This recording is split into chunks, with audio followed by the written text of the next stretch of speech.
All right, good evening, everybody. Thank you so much for joining us virtually this evening.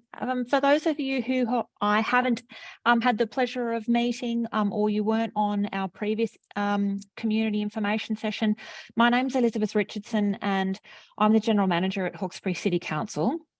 I'd like to begin by acknowledging the traditional custodians of the land that we're predominantly gathered on, the Darug, the Darkinjung people, and pay our respects to their elders past, present and emerging, and I extend that respect to any First Nations people on the call with us this evening.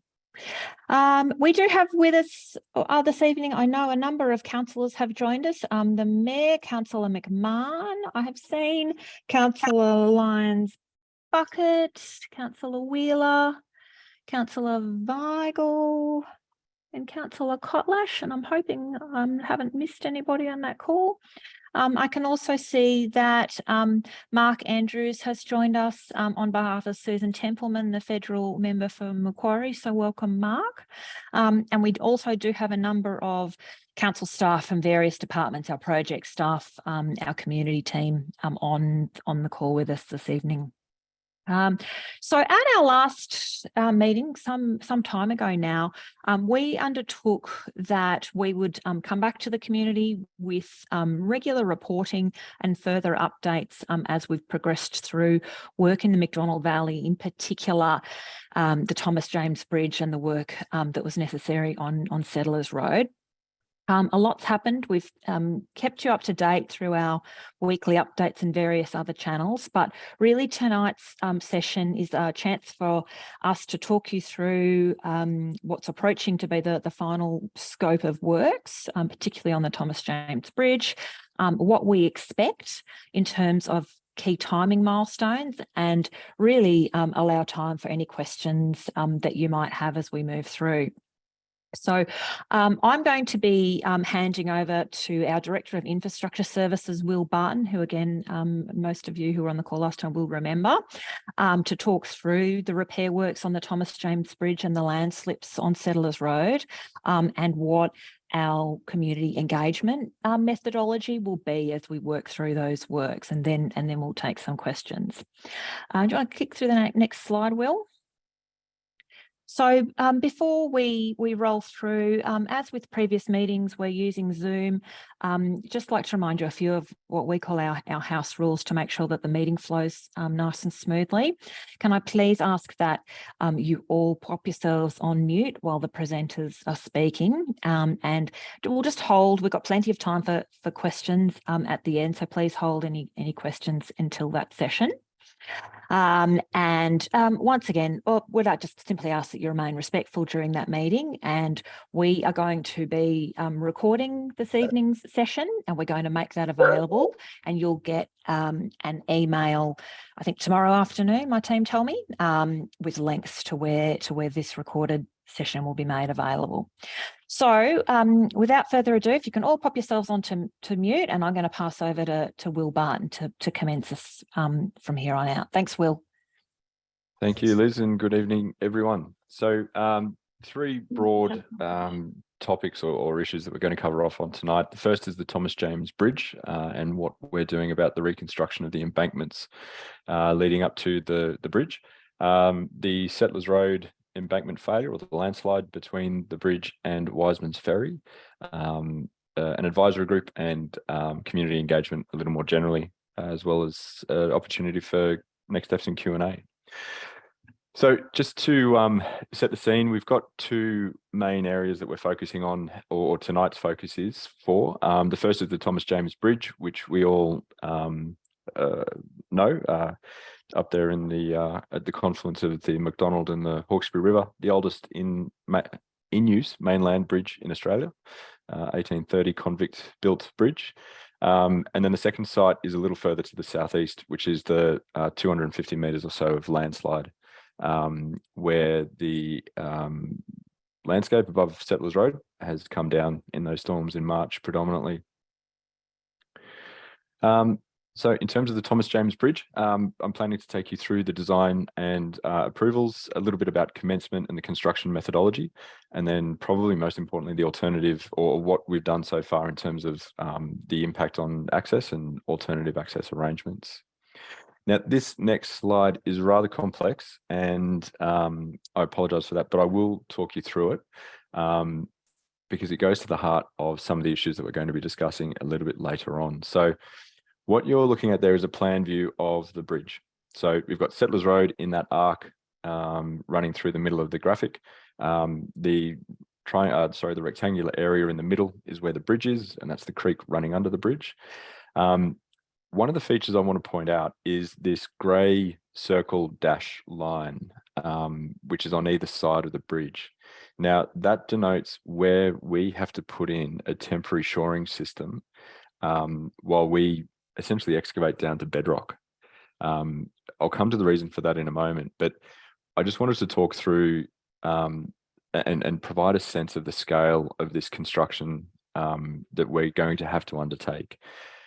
If you have been or seen any of the images of Greens Road at Lower Portland, it's a very similar concept in terms of we are essentially going to have to remove the vast majority of the road, put it back with a proper, or not a proper, but a new retaining structure.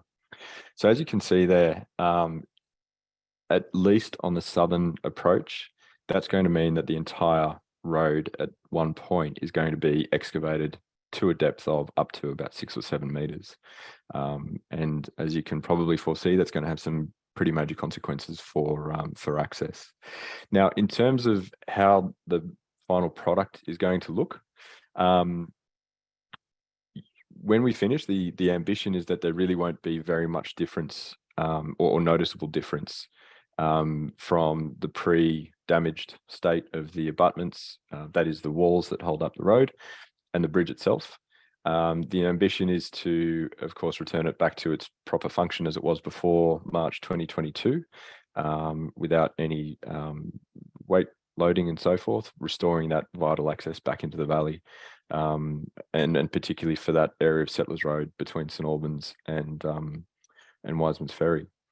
So the broad construction methodology is that we're going to be using a reinforced concrete structural retaining wall, which we're going to be putting in place. Now that is going to vary in height from anywhere up to about 1 meter down to about 7.5, maybe even 8 meters in places. To do that, in some areas, we're going to have to go down an additional meter to get our foundations really locked into that bedrock that's under this loose material. Behind the retaining wall is going to be structural fill. So that's material that we have to bring in, predominantly gravels, again, and filling it up in layers up to that maximum height of about 8 meters. On top, we've got our road, which we'll be putting back to a proper road pavement and sealed surface. And then once we've got all of the structural elements in place, we'll actually be coming back to put the sandstone wall, the convict hewn sandstone wall, back on as a facade. So you're not really going to see as you're driving over, and even if you have a really close look, you're really not going to see the underlying superstructure, which is that concrete retaining wall. It will be clad with that facade of the sandstone block wall. So that's the concept design broadly. We did toss up a few options.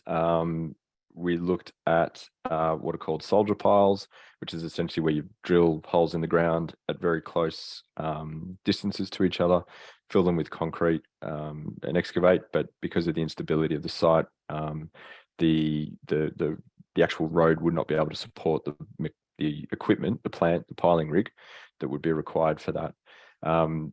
We pretty quickly discounted a similar construction methodology to what is occurring at Greens Road, which is a reinforced gravity earth wall, because we need to be able to put that retained sandstone back on as a facade to maintain the heritage characteristic of the area, which is very important. So they were really the three options. Very quickly, but for the reasons that I've outlined, we were able to land on this one, and we've got the detailed design done now. This is just the concept for discussion. In terms of approvals, because I know there's been a little bit of angst, particularly about the nature of the heritage approval. Because the bridge isn't actually heritage listed, the approval process, albeit under the Heritage Act, isn't as onerous as we were first fearing. So we're anticipating that we'll have that heritage approval in mid-January, and that's really to deal with how we deal with any local artifact fines while we're undergoing construction. If we begin to excavate and we find an artifact that's from the era of construction, we need a process in place, and our contractors need a process in place to properly record that, or capture it, record it, all those details, and make sure that we don't lose that record of a local relic. The review of environmental factors is being finalised. It's really just waiting now on the heritage approval for that to be finalised. So we're anticipating that come January, maybe February, we'll have that REF finished off and approved. And then the last piece of the puzzle, and probably the most important, is the funding. So the initial funding claim was lodged with Transport for New South Wales 6-8 weeks ago. We're providing them with some additional information in support of that claim, and particularly now that we've landed on this final design, and we're anticipating that the information provided to Transport for New South Wales will be finalised this calendar year, so next week, essentially. And we've requested Transport for New South Wales that this be given an absolute priority in terms of processing that claim. So in terms of timing, these are broadly the steps that we've gone through and that are ahead of us. So investigation and design, we're really at the 11th hour of that. REF and approvals, again, we're through the lion's share of what's ahead of us, or the task that was ahead of us there. Construction and one that I've just noticed I've left off here, which is procurement. They're really the next steps. So we're aiming for a commencement of construction works in around March, April. Now we've already commenced the procurement process through an early contractor engagement exercise. So that's effectively where we got half a dozen or so contractors. We took them out to the site. We showed them the site constraints. We talked through the construction. We identified some of those key issues, again, particularly around access, talked through those principles of restoring access at the earliest opportunity. And now we're seeking some feedback from them in terms of the actual constructability and whether there's anything that we can incorporate in our design process that's going to speed up the construction or the reconstruction of this bridge. So we've got a little bit of work to do to finish off that that effectively get to the absolute final design. That will occur in early January, and once we've got the REF and the approvals sorted by, again, mid-January, then we'll be out to procurement, out to tender proper, and we anticipate that that'll be about a 2-month process or thereabouts, and that's how we get to the March, April construction commencement target date. Now, all through that process, we've been doing community engagement. We'll be ramping that up, and I'll have some more to say on that as we move through. Now, in terms of the construction methodology, and ordinarily I wouldn't go to this level of detail, but given the extent of the construction that's going to be required and the impact that that's going to have, and the vulnerability and the nature of the valley and the community up there, I just wanted to spend a little bit of time going through the nature of what is ahead of us. So the first thing that we're going to have to do, and sorry, before I do that, there's also the preface to this, that this is how we envisage it being done. Contractors may come back with alternative construction methodology if they can demonstrate that it's going to expedite the process or provide other benefits, such as ensuring access for longer through the reconstruction process. But the way we envisage it occurring is that the old bridge will be removed, or the bridge will be removed. Then the contractor will go through a process of dismantling and cataloguing and storing the stone walls. And the purpose for that is so that each stone can go back in its correct place once we get into the task of building that facade wall. Then we have to then we have to install the temporary shoring and start that excavation down to bedrock. Now, as I said, that excavation level is in places down to 8 meters. So it's going to take quite a while to pull that excavation down. Then we're into the foundation preparation, which means removing any loose rubble, identifying any faults in the underlying bedrock and addressing those. Some rock hammering to provide us with appropriate foundation conditions, so that we can lock in this retaining wall into that bedrock, so that it's not going to move for, hopefully the next 200, 300 years. Once we've got the foundation prepared, then we have to form up and pour and construct in stages this structural retaining wall.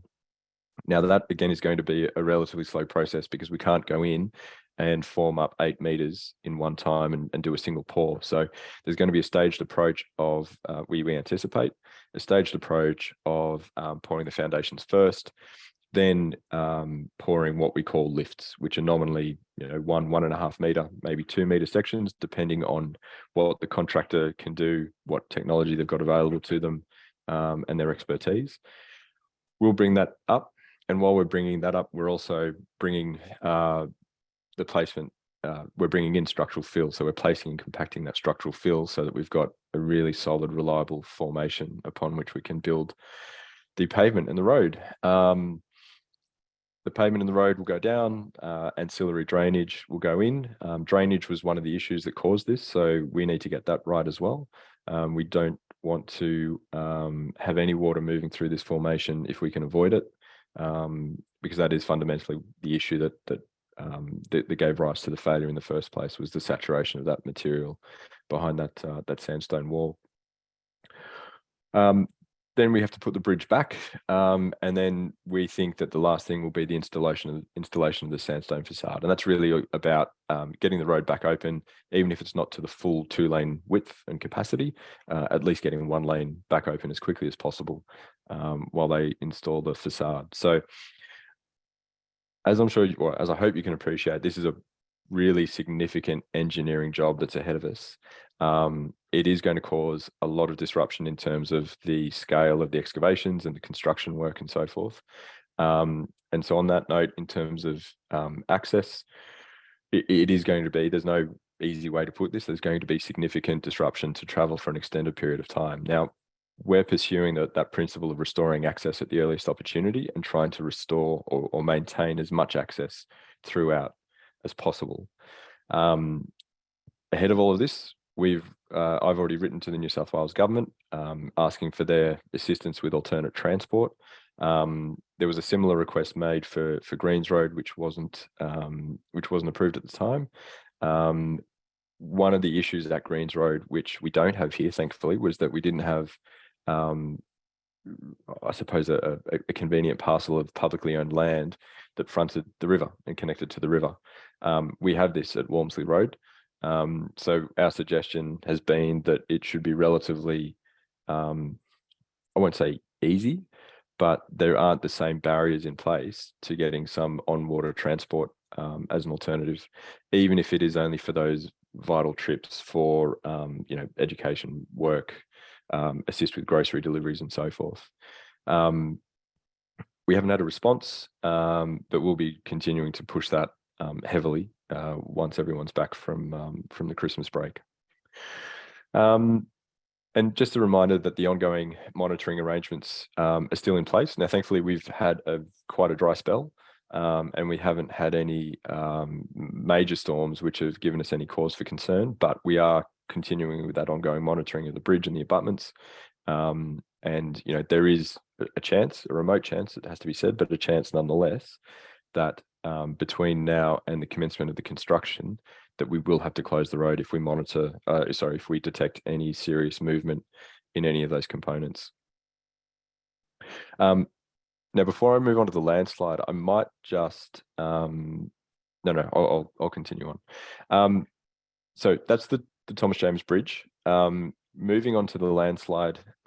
So since March 22, March 22, we've taken a partnership approach with Hawkesbury City Council, Central Coast and Transport for New South Wales.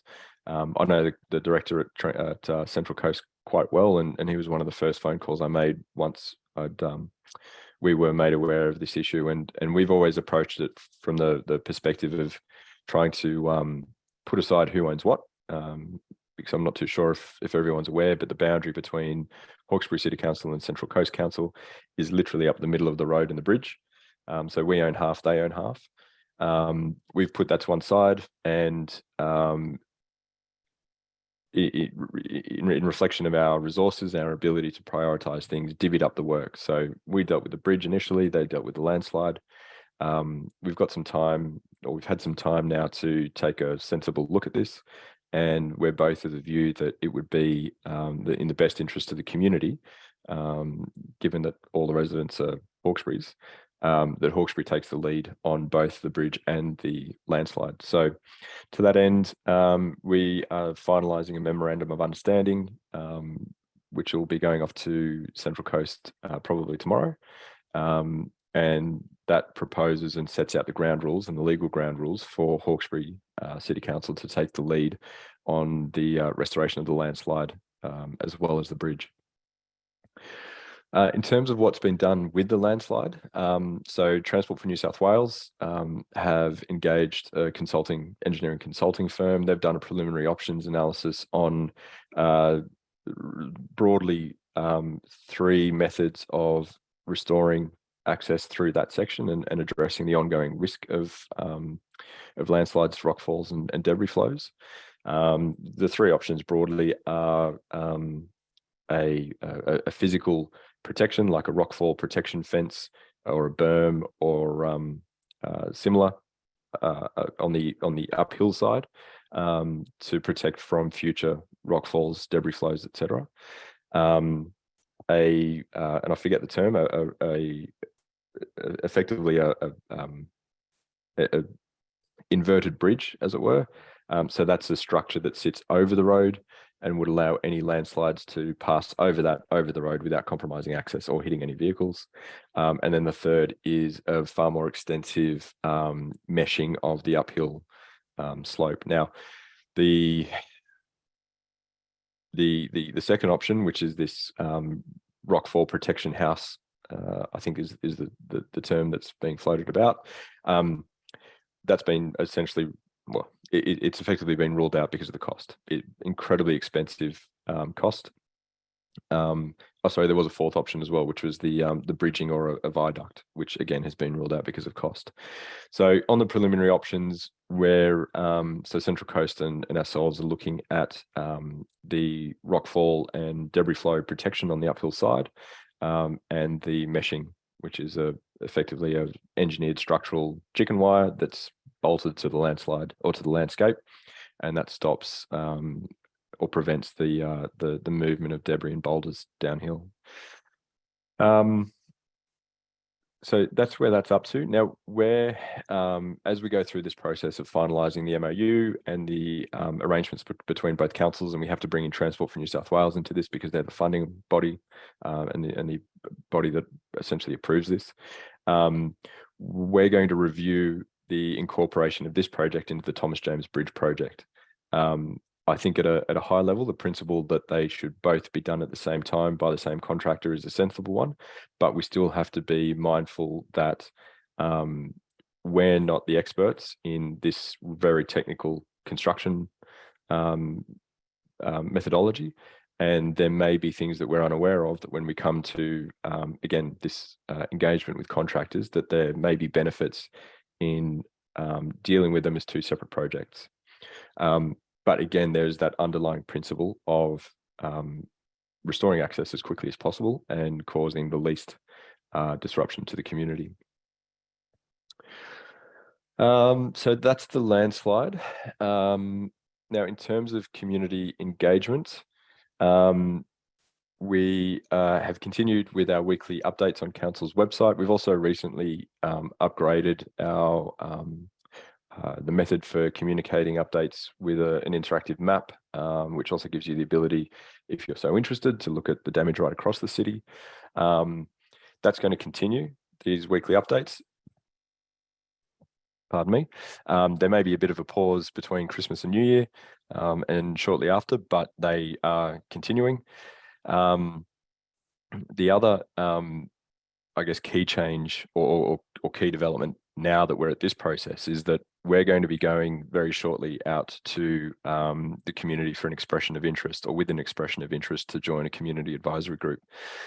The community advisory group will provide input to the project team and essentially be that voice of the community on things like temporary access considerations. So if we're at a decision point where we're tossing up between extending the length of a project, which is going to result in a greater length of disruption, but that means that we can reduce the period of total isolation, but total loss of access, then we want the community to have a voice in that decision making. Its purpose is to advise my project group on those nuances and those things specific to this community, which none of us know. We broadly understand things, but I'm a firm believer, and I think I speak for Liz and all the councillors, where we acknowledge the lived experience of the community, and we want that input into our project team. Also to provide input on things like project delivery. Sorry, that was the project delivery considerations. Things like the temporary access. So again, we can anticipate and make educated assessments of what the community's needs are. But again, if we get to a point where we're having to make trade-offs or balance competing objectives, we want that community voice to provide us with some guidance and some, again, that lived experience of what is the most important thing to that community. The options, broadly are, as I said, on water or over water, but that could be a barge, it could be a water taxi, it could be a few different options. It could also be, although this is unlikely, but nonetheless, we flagged this with the contractors, it could be that we have pedestrian access through the jobs or through the work site at set times, to allow for the school drop off and pick up. Again, we're not the ones with that lived experience. We're not the experts in how the valley operates and the needs of the community down there. So we want that community voice. And then recognizing that a community advisory group is, really only a group of 5 or 6. We also want that group to provide an input and again educate us on what does good community and ongoing community engagement look like for the valley. So that will be going out early in 2023. We're yet to land on the exact number of positions, but broadly, again, the principle that we're following is that we're looking for representation from the extent of the valley. So lower Macdonald around the Walmsley Road and lower Settlers Road, central Macdonald, St Albans, just so that we can capture that extent of needs across the community. So that is the end of the update. We'll drop into questions and answers. Yeah, thanks very much, Will. So there was a fair bit in that, and I'm sure there is a number of questions. So for those of you not familiar, we're getting some already, but if you pop the reactions button and pop your yellow hand up, we can go from there. So first up, Kimberly. Hi. One of the big concerns, I suppose, around here is around the maintenance of the roads. If we're going to have to travel, the extra 42 kilometres, there's going to be a lot more people on the road. St Albans Road is not the best condition at the moment. Settlers Road, you get a lot of potholes and stuff like that at the best of times. If there's no over water opportunity to be able to get into town or whatever like that, there's going to be a lot more people on those roads. Is that something that you guys have taken into consideration as well, considering that the condition of them isn't the best at the best of times? Yeah, look, that's an question, Kimberly, and you're absolutely right. That is something that we've considered, and we've put forward the claims for St Albans Road. So where there's flood damage or natural disaster damage on St Albans Road, we've asked Transport to prioritise those so that we can get in and try and fix them before the access across the Thomas James Bridge is cut.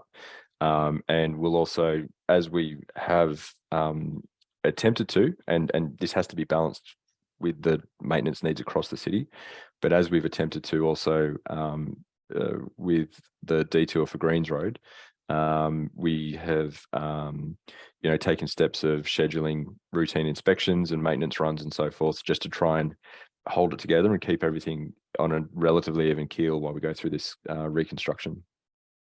Okay, great. Just in the last ones, like I have damage to my car and buckled rims and stuff like that. So, I've had to fork out thousands just to fix that. And I don't want to have to do that again, considering, new wheels and tires and all that sort of stuff. So that is a concern. So thank you. Yeah, all fair. Thanks, Kimberly. Paul? Thanks, Will. Appreciate the detailed presentation. The $1 million question, which I think wasn't actually, I couldn't see in there at least, forgive me, I missed something.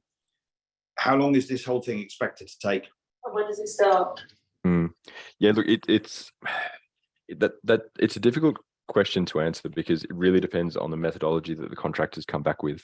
To give you a sense of the variability with the Greens Road project, once it got underway and we got over the hump of the July flood, the contractor was able to tweak some things and bring in a second crew, and that cut about 2 months off the project until we hit some really poor foundation material, which then put about 5 weeks back on. So, you can see in that project, which was about 8 months, it's come down by 2, then gone back up by 5 weeks, down by 2 months, back up by 5 weeks. But I mean, we are preparing for a total project length around a year. Now, how long the actual restriction on access is going to be, we can't answer that at the moment, because it's really going to depend on how the contractor proposes to tackle this. But as I said, we're anticipating that the major disruption is going to be ongoing for about 12 months. And Will, I completely understand the fact that there is going to be a bunch of variability depending on what contractors come back with. But I think what probably most people on the call would be really interested to understand is not something that will pin you to a wall on, but estimation in terms of, it feels like it, what is it in terms of access? Is it 8, 10, 4? I don't know. Just I think we all are looking for some idea in terms of what we need to start thinking about and planning for. Yeah, and look, I completely understand that. It's no one on my staff has done a project like this. It's not every day that you get to have to dismantle a 8-meter high convict built retaining wall, go and catalog all of that, do all the heritage masonry and so forth, dismantle a convict built bridge, build a new structure, put it all back together. I mean, we are planning for, as I said, that significant disruption to be ongoing for up to 12 months. Now, if I were in your shoes, I'd probably be planning for the loss of access to be the lion's share of that 12 months, because realistically, it's not until we get that final pavement in place and kind of within 300-400 mil of the final design level that we'll actually be able to put traffic safely back on that road. So yeah, it's the $1 million question, as you say. I'd be planning for, as I said, that major disruption to be ongoing for up to 12 months. Well, it's not a pleasant message, Will, but thank you for at least sharing. Thanks, Paul. Chris. So my thought on that, because you're talking about putting a some sort of transport across from Walmsley across to Wiseman's Ferry, would you have the ability to have a parking area for cars across at Wiseman's Ferry with security? Because I know a lot of us wouldn't just want to park our vehicles there in the in the field and just leave it overnight. But we obviously, those of us who really live up close to Thomas James, don't want to have to travel that extra, 88-kilometre round trip. So, absolutely. And the question of this access is not one that I can answer insofar as it's really up to the state government and what they are prepared to, if anything, fund. Then we'd have to discuss and negotiate with either the Hills or Hornsby, depending on which side of the road all of this happens. Well, given we've got this brand spanking new parking area that's going in down there, I think that would be a one spot that we could definitely look at. Yep. But your question goes to the heart of why I want this community advisory group, because I perfectly honest, I've never had to face a challenge like this before, and living in such a location. So as we've invited or requested Transport for New South Wales to come to the table and work in partnership with us to find a solution to this access problem. If that can be informed by this community advisory group, which is how I want it to work, then we can raise these sorts of questions and work through them in a process to try and address them. Okay, thank you for that. So I don't think you'll have any lack of people wanting to be on the community advisory group. I share that sentiment. Thank you. Thanks, Chris. Julie. Hi. In all of your planning for the disruption that we're going to experience for the 12 possibly more months, what consideration have you given to emergency services to this side of the Thomas James Bridge? Police, ambulance, fire. Yep. So once we have some more details in terms of timing and timing of commencement particularly, we will share that with the emergency services. So as soon as we imposed that 5-ton limit, we made sure that all the emergency services were aware of that. Now it's and I don't mean this to be a sidestep, but then it's up to each agency to determine how they're going to resource the need up the valley. We'll certainly continue to advocate, while ever it's safe, for that temporary load limit on St Albans Bridge to be maintained at that higher level of 23, 24 tonnes, whatever it is.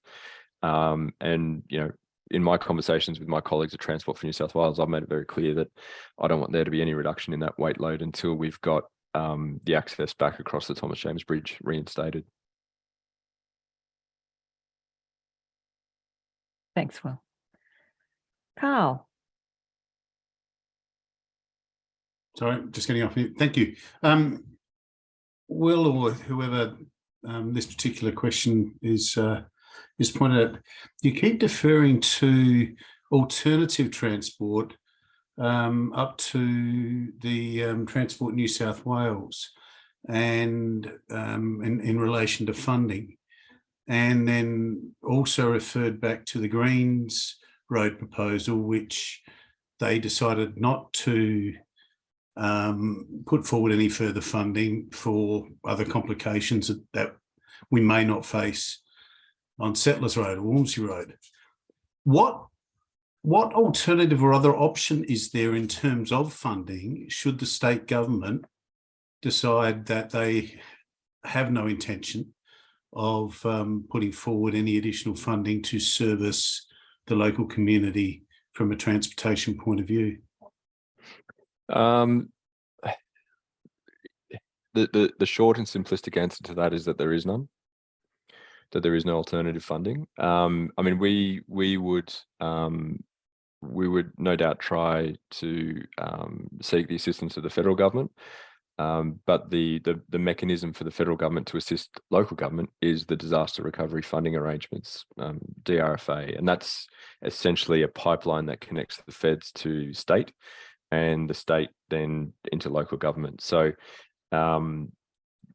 it probably sounds a little bureaucratic, but I would anticipate that any engagement, and of course not to put words in Ms. Templeman's mouth, I'd welcome if she had a a solution to this, but I would anticipate that they would want to stick to the current arrangements as they are, and that's our funding option essentially. We haven't done an estimate on it, but it would be well beyond the means of council to fund. Thanks. Thanks, Carl. Keith. It's actually Liz. Oh, I can't see you. I don't know how to fix it so you can see me. He's controlling it anyway.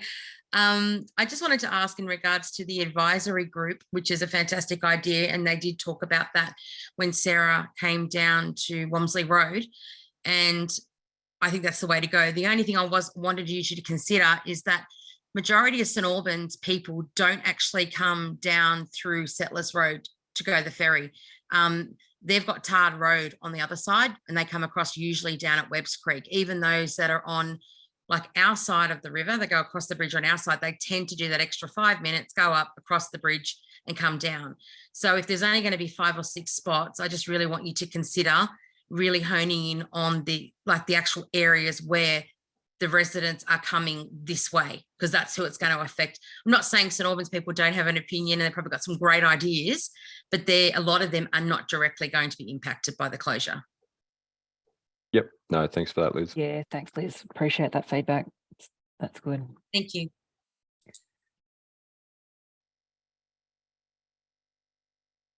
Any further questions? We're all stunned silent. Okay. There was a question in the chat from a gentleman who joined and then had to leave.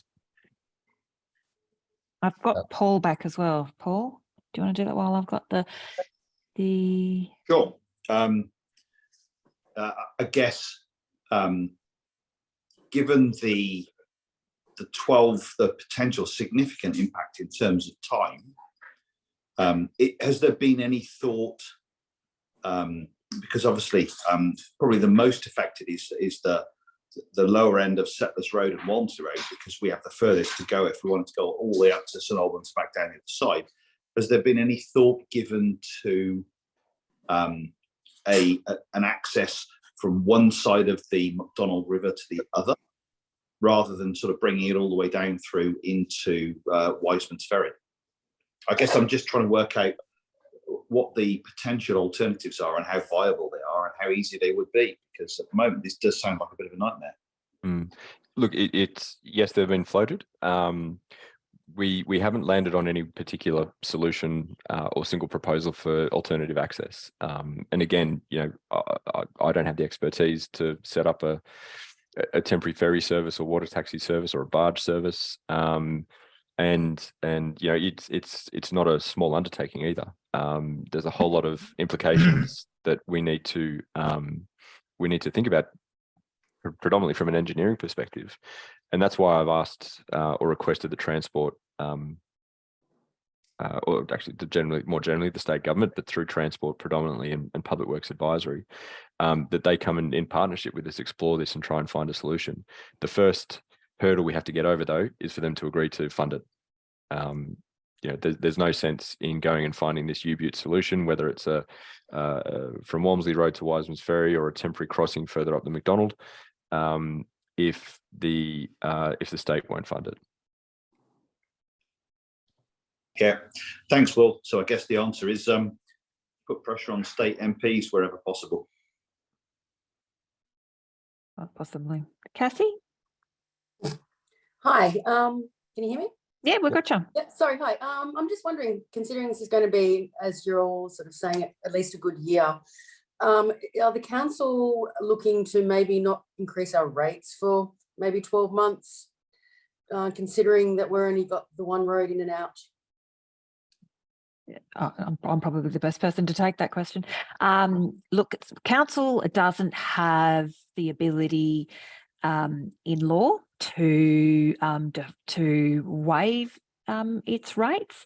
I think whilst we are incredibly cognizant of the challenges that you're facing, that there won't be a capacity to waive rates.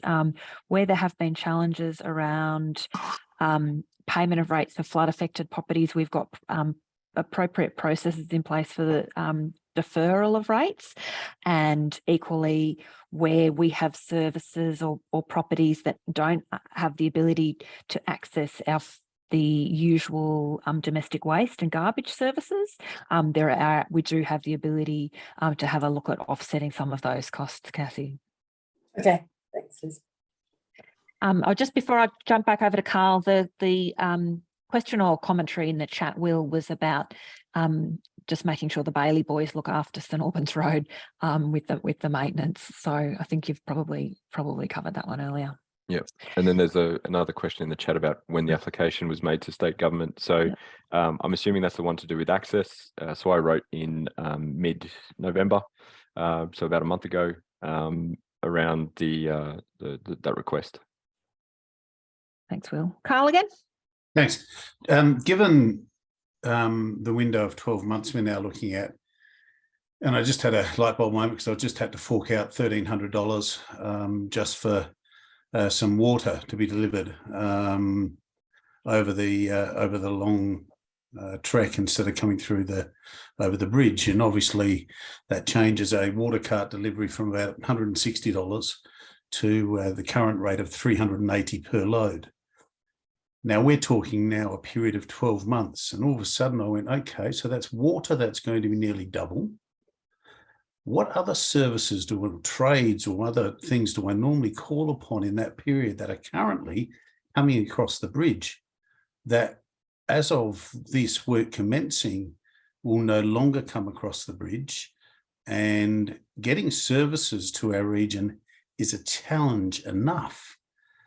I would like to put on the table for when the focus group commences and for council to consider is, what sort of support financially for these type of services or possible subsidies could be talked about and considered, because the additional cost for the local resident in probably what is in many ways essential services is going to go through the roof over the next 12 months. Yep. Yeah. And yes, again, there's no way to sugarcoat it. That has been the experience with other communities, and it's a question that I think is best leveled at Resilience New South Wales, if they still exist, around what support. Because I'll be honest, that support comes from the state. It's not support that council can provide. But what support there may be, or indeed do they need to create to assist residents with those essential services? But that's something that we can pick up in our advocacy. Thanks, Carl. Darren? Yeah, look, good evening. Look, just being a local builder in the area, and I'm in Walmsley Road, I have a few projects on the go, and look, one of my biggest concerns is getting materials in. Like, a lot of people are hurting as it is, getting places rebuilt, and the expense of getting materials around is actually quite exorbitant. And one of the biggest issues we've got is concrete, right? With the weight of concrete trucks and the viability of bringing concrete in, can we get an exception or somehow across St Albans Bridge so we can actually get concrete trucks across? Because at the moment, your average concrete truck, which only has to come from a router, is too heavy with even 1 cube of concrete to come via St Albans. So we're kind of stuck. I have houses down here that are structurally damaged, and I need concrete to repair these things, and I can't get it. Firstly, to set the scene, in case you're not aware, the St Albans Bridge is Transport for New South Wales' bridge, not ours. Yep. They own it and maintain it. Now, they've already raised the weight restriction from, I think it's ordinarily 15 tonne up to, as I said, it's don't quote me on this, it's 23 or 24 tonne. That's what they But deem. that's only essential services. No, that's that for... my understanding, and we were pretty explicit, or not explicit, we were pretty forceful with this with Transport for New South Wales. So back in March 22, you're exactly right. They only opened that or raised that weight limit for essential services. So fire appliances predominantly. After the July, Exactly. Garbage trucks, etc. Yep. Water carts, etc. After the July event, we, as I said, were pretty forceful with Transport for New South Wales that they needed to open this up to any vehicle involved in the flood recovery task. So my understanding, my recollection, and admittedly it's now been 5 months since I last read it, but my recollection of the wording on the exemption was that if there's a vehicle up to that number, whatever that is, 23 or 24 tonne, and its purpose is to assist with the flood recovery effort, and so if you've got structurally unsound homes and you're doing works to repair those homes as a result of the flood, I would have thought that they would be eligible. Then that vehicle can cross St Albans Bridge. So who do I have to go to get that in writing to say that they can do that? Well, Who do I approach? I can't approach you guys, and you guys have no control over that. Who do I approach for this? Well, what we might do, Darren, is as well as circulating the link to the recording, I'll get my guys to dig out the relevant gazettal or whatever it is, the wording, and circulate that. If we can't find it, then we'll find a person to contact. Yep, we'll get the answer for you, Darren. Yep, that'd be great. And look, as far as the advisory goes, I'd like to put my hand up to be one of the advisors, just because I've been in the community for the last 50 odd years, and being a local contractor in the area, etc., etc. Yeah, I'd like to be one of the consultants, if that's possible. Yep, we'll Or put be the considered for it either. You're on our emailing list, Darren? I'm pretty sure I am. Yes, I am. Yes. I Yep, think definitely. we should have your details anyway if you've registered this evening. So we'll make sure that you're getting our coro for when that EOI heads out. But thank you very much for wanting to participate. No worries. And look, just one other thing, just sort of a continuation of what Paul was saying earlier about alternate transport or alternate river crossings. The bridge at Shepherd's Gully, or just past St Albans side of Shepherd's Gully, that was taken out in 1949. See, that was an existing structure. So shouldn't be that hard to not so much to rebuild it, but to get authorization to do something with that, because it was an existing structure that was destroyed.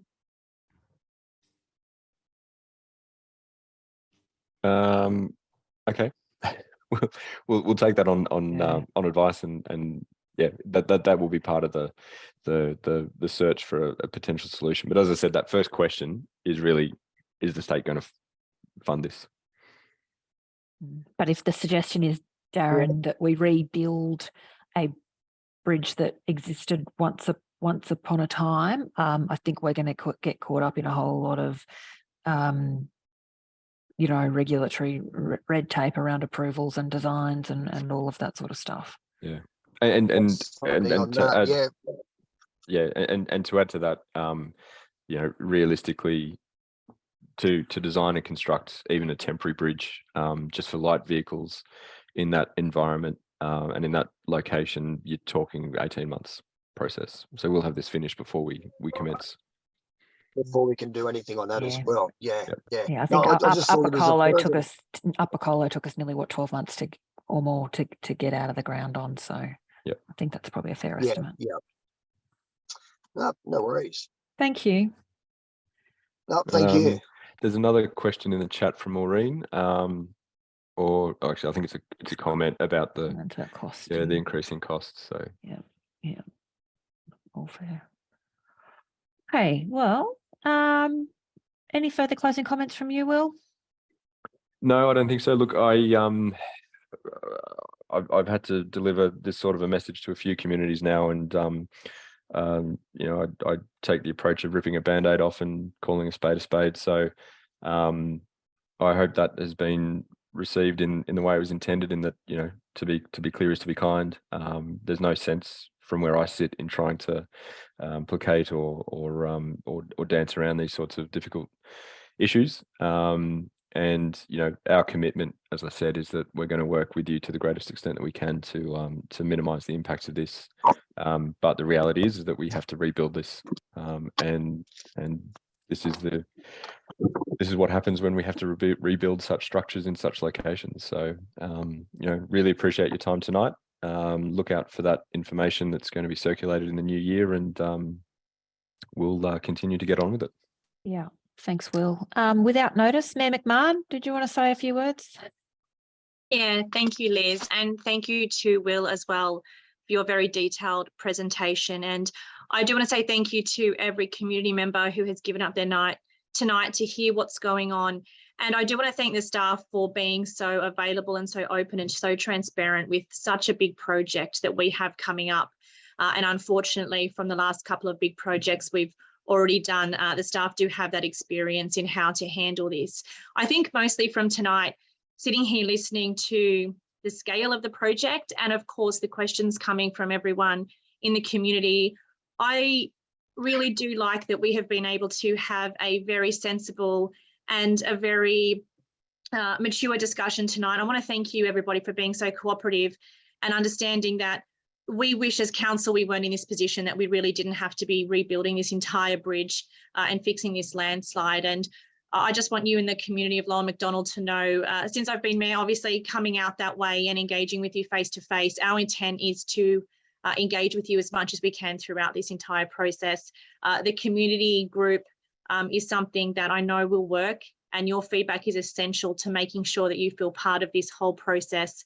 And I guess on the most important bit, which everybody wants answers to, which is that temporary access possibility, just know that as mayor, and of course I know I'll have my councillors' support, we'll be doing everything we can to apply that pressure to the state and federal government to come up with those funds, because I know that a 40-minute round trip multiple times a day for work, for school drop-offs, to get groceries is not ideal. So please rest assured that as your mayor and as your elected representatives, we'll be putting on an extensive amount of pressure to both those higher levels of governments to basically stump up and give us the funding to assist you during the duration of these repairs. So thank you everybody for your cooperation. It really has been wonderful to sit here tonight and know that we can work together to get this done. Thanks. Thank you, Mayor.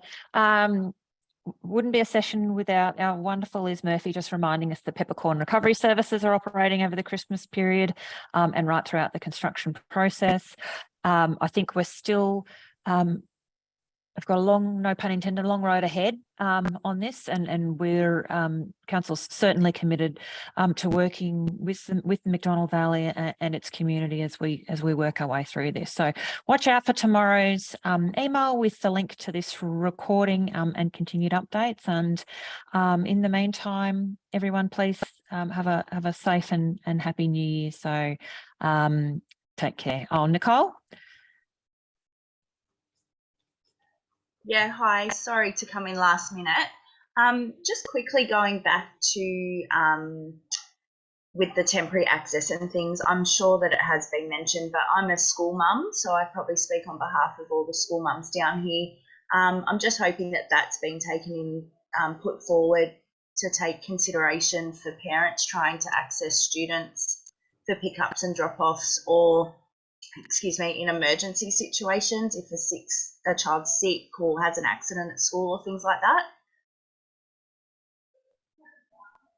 Yeah, look, that was one of the main thrusts of my letter to Resilience New South Wales, was that we've got families and particularly young kids who, if there is no alternate access, have ahead of them an extra 80 kilometres a day. And probably 2 hours. And for the parents, if they're doing that 4 times, that's 160 kilometres a day. So we are eyes wide open to that. And as I said, that was one of the main thrusts of my letter to Resilience to request this funding and the support for this alternate access. Great, thank you, appreciate it. And thanks, Nicole. It's certainly something we're acutely aware of because of the challenges that the Lower Portland community have been through because of the closure of Greens Road now for a prolonged period of time. So thank you. And thanks, Chris, for that suggestion. We'll certainly pop through those peppercorn support services details in our email going out tomorrow.